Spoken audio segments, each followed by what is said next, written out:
Okay, so this is what I call my go, no-go gauge. The bullet slides down in there. Now, as you can see, it doesn't fit. This bullet should sit below flush and fall out when I turn it upside down. Well, it's not doing it. Why? Because I haven't taper crimped the bullet yet. So I've got my single stage press with a taper crimp die in it. I'm going to put the bullet in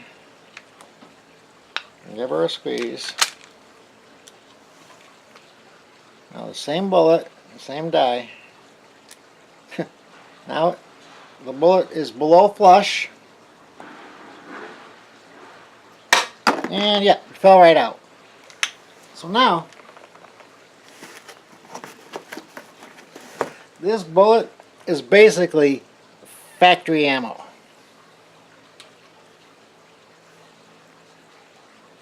When you're able to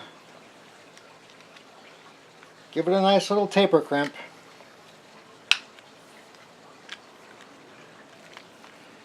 and then put it in the gauge, it falls below flush, it falls right out into my hand. Factory ammo.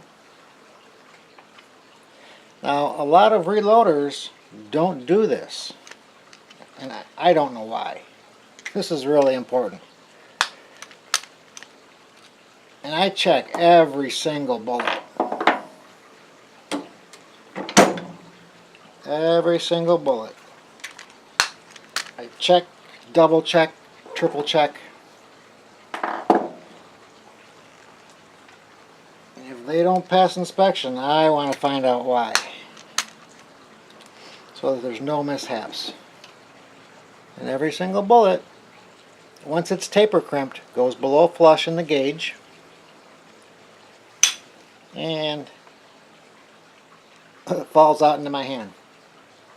So I know that these bullets are absolutely perfect. They'll load into my gun. They'll shoot, they're safe. And that's pretty much the end of the videos on how to reload. I hope you've learned something. If you have any questions, comments, feel free to write below and I'll answer them. Until then, stay safe.